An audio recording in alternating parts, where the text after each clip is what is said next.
ভারতে যে চলমান আন্দোলনটি এখন হচ্ছে সেটি নরেন্দ্র মোদীর পতনের জন্য ইনাফ নয়। যদি আপনি বাংলাদেশের কথা চিন্তা করেন তাহলে বাংলাদেশ কিন্তু খুবই ছোট একটা দেশ এবং এদেশের সরকারের পতন ঘটানোটা তুলনামূলক সহজ, কারণ রাজধানী যেহেতু ঢাকায় অবস্থিত এবং চাইলেই মানুষ খুব ইজিলি ঢাকায় জড়ো হয়ে সরকারের বিরুদ্ধে একটা আন্দোলন করতে পারে।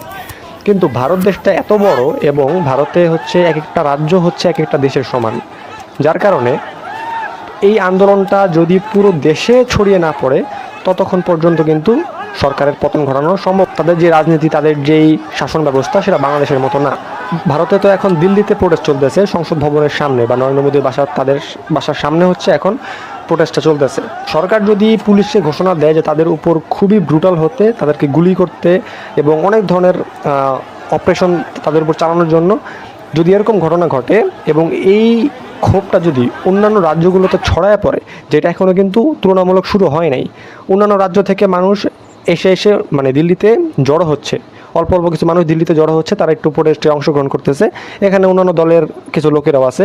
কিন্তু যতক্ষণ পর্যন্ত এই বিক্ষোভটা প্রতিটা রাজ্য সরকারের মধ্যে, যেসব রাজ্যের মধ্যে নরেন্দ্র মোদীর বা বিজেপির সরকার যে সকল রাজ্যের মধ্যে আছে, ওই সমস্ত রাজ্যের মধ্যে যতক্ষণ না পর্যন্ত এই আন্দোলনের তীব্রতা ছড়াবে ততক্ষণ পর্যন্ত কিন্তু সরকারের পতন ঘটানো সম্ভব হবে না।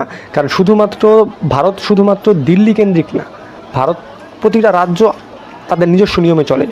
কেন্দ্রের কাছে মাত্র 3টা বিষয়ের ক্ষমতা কেন্দ্রের কাছে থাকে, বাকি প্রত্যেকটা জিনিস কিন্তু রাজ্য আলাদা আলাদাভাবে ডিসিশন নিতে পারে। যার কারণে বিজেপি শাসিত যে রাজ্যগুলো আছে ওই সমস্ত রাজ্যে যতক্ষণ না পর্যন্ত বিক্ষোভটা ছড়িয়ে পড়বে ততক্ষণ পর্যন্ত সরকারের পতন হওয়া সম্ভব হবে না। এবং যে কোনো সময় দেখা গেছে যে নরেন্দ্র মোদী আন্দোলনকারীদের সাথে নেগোসিয়েশন করে ফেলতে পারে, তাদের সাথে যে কোনো বিষয়ে একটা বনিবনা হয়ে যেতে পারে।